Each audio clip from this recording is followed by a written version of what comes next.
प्रभु आपके चरणों में कोटि कोटि प्रणाम। प्रभु मैं आपका प्रवचन लगभग 8 महीने से सुन रहा हूँ। इस वजह से मेरे वर्तमान जीवन में सात्विक भाव बढ़ गया है और भगवान की चर्चा में आनंद आ रहा है, परंतु मेरी संसार और व्यापार में रुचि खत्म सी हो गई है। इस वजह से व्यापार में मन नहीं लग रहा, दिन बदन नुकसान उठा रहा हूँ। समझ नहीं आ रहा क्या कर अभी अभी मतलब सही समझ नहीं हो पा रही। हाँ, इसलिए सही समझ नहीं हो पा रही। इसलिए व्यापार किसके लिए कर आप व्यापार या फैक्ट्री किसके लिए करते हो? धन के लिए। धन किसके लिए? परिवार की सेवा।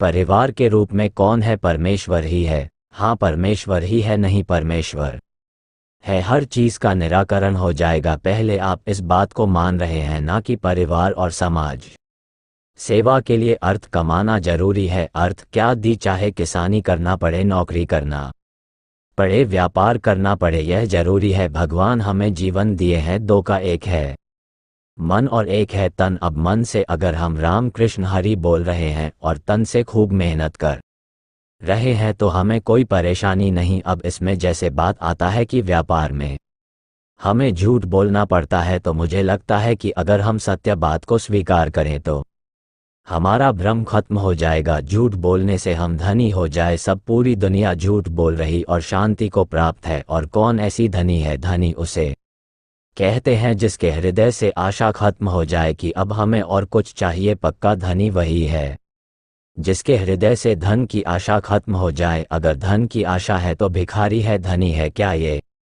चाहत बढ़ाते चले जा रहे हो और मन असंतुष्ट होता चला जा रहा है। इसी को तो सुधारने के लिए सत्संग है। हम कह झूठ क्यों बोलना है? क्यों बोलना है? हमारी यही हमें बेचना है। हम इसको 100 का लाए, 250 का देंगे। तुम्हें लेना तो ले लीजिए। यह नौकर, ये चाकर, ये बिजली या मकान जो हम किराए पर लेकर दुकान खोले, ये तुम्हारी सेवा के लिए नहीं खोले। परिवार भी है और यह भी देना है। माना 100 का मिलता है, हमारे यहाँ 250 का मिलेगा। लेना है तो ले जाओ। अब अगर सत्य पर चलोगे और अच्छी वस्तु बेचो तो यह मोल भाव करने वाले अलग होते हैं। महाराज, पूर्व जो किया है वो संभल नहीं रहा है ना। जो अभी तक जो झूठ किया है, जो उसके लिए छोड़ दो। तुम सर पाप मोक्ष श्याम माँ सोचा अबल नसानी। अब नान अभी तक नहीं जानते थे, हमसे गलतियां होती गई। जानकर भी हम वास्तविक नहीं जानते थे, अब जान गए हैं। अब सावधान हो जाओ। अगर अब जग जाओगे ना तो पीछे का आग लगा देंगे। भगवान वह सर्व सामर्थ्यशाली है, वो भस्म कर देंगे। भगवान के शब्द हम बोल रहे हैं। अहम भगवान कह रहे सर्व धर्माम एकम शरणम ब्रज अहम सर्व पाप मोक्ष श्याम माँ सोचा। अब जैसे कुछ लोग कहते हैं, हाँ तो इसका मतलब क्या है कि इतना बड़ा पापी हाँ बेटा है, वह आ सकता है घर वापस? क्यों नहीं आ सकता बेटा है? अगर वह भ्रमित हो गया है, बाजार में घूम रहा है कई रात्रियों से और वो गलत पर गलत करता चला जा रहा है, लेकिन जिस दिन लौटेगा तो घर में उसके लिए जगह है, क्योंकि उसका घर है, उसके बाप की वस्तु है। ऐसे ही भगवान हमारे हैं, हम भगवान के हैं।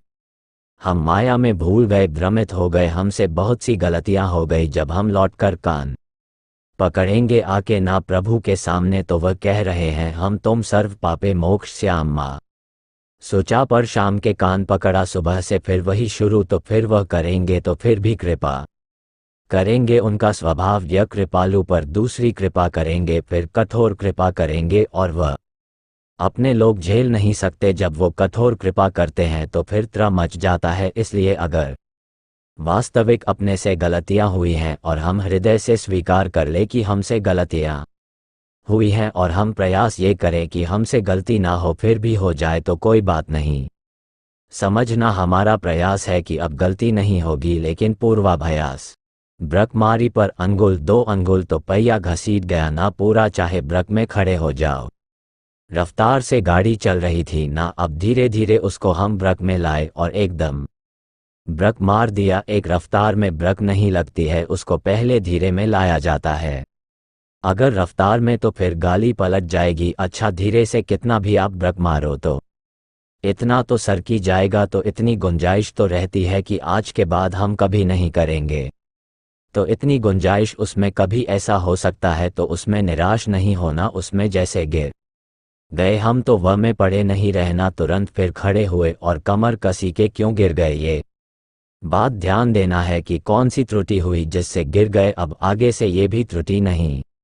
अभ्यास अगर आपका ना करने का है और पूर्वाभ्यास वह हो जाता है तो फिर प्रभु ऐसे कृपालु हैं कि अंदर की बात जानते हैं, फिर उसे दंड नहीं देते। अब ये है कि इस बात का बल लेकर पाप करे कि शाम के फिर बोल देंगे हे नाथ क्षमा कर दे हो, और सुबह से फिर वो नहीं होता वह, क्योंकि वो बहुत चतुर शिरोमणि, उनसे चालबाजी नहीं चलती। वो कह रहे है ना मोई कपट छल छिद न भावा। तो अगर हम वास्तविक बुरे हैं तो हमारे पास है औषधि। हमारे भगवान का नाम, भगवान का रूप, भगवान का आश्रय। घोर वैश्यागामी बड़े भारी चोर हिंसक ऐसे महात्मा बन गए, भगवान को प्राप्त हो गए, बड़े बड़े ब्रह्म ऋषियों की पदवी पर आ गए। तो आए ना, तो गलती तो हुई थी, पर भगवान की शरण में आ गए इसलिए क्षमा हो गया, और खूब भजन किया तो महात्मा बन गए, ब्रह्म स्वरूप बन गए। तो पीछे जो गलतियां हुई हैं उनको हृदय से पश्चाताप करो, मन को धी करो कि देखो कैसी कैसी गलती, और नाम जप करते हुए आगे वो गलतियां ना हो, ये तुम्हारा प्रयास रहे। तो फिर चिंता मत करो, समझ रहे आप। हाँ, भगवान बहुत कृपालु है, अगर उनकी कृपा ना हो तो हम तुमको किसी को भगवत प्राप्ति ना हो, क्योंकि हम सबसे गलतियां होती है। भाई आज हम जाग गए जैसे आप कह रहे हो, ऐसे हमारे पीछे जन्म में कितनी गलतियां हुई हमें कोई पता नहीं। अच्छा, जब से हम जागे उसके पहले हमसे कितनी गलतियां सबकी है, सबकी। अब हमको सावधानी रखनी है। अब जहां तक हो सके देखो कितनी कृपा सत्संग की कि आप अपने घर की गलतियों को ढूंढने लगे। पहले उनको गलती नहीं माना जाता था। सत्संग का प्रभाव देखो कि अब हमको बर्दाश्त नहीं हो रहा अपने घर में चोरों को रखना, जो चोर हमारे पुण्य हमारा भजन नष्ट करने वाले हैं। अब यही कृपा सत्संग एक एक ढूंढ ढूंढ करके गंदी बातें हृदय से निकाल दो। महात्मा हो गए, पेंट शर्ट में महात्मा हो गए। महात्मा का एक भेष होता है, अगर भेष है वह अंदर से महात्मा नहीं है तो कुछ लाभ नहीं मिला। वह अंदर से महात्मा है और भेष भी है, तब तो सोने पर सुगंध मानो, पर भेष नहीं अंदर से महात्मा है वो भगवान को प्राप्त हो जाएगा, और भेष है वह अंदर से गड़बड़ है तो भगवान को नहीं प्राप्त होगा। भगवान भेष देख के नहीं रिश्ते, भगवान अंदर का प्यार देखते हैं।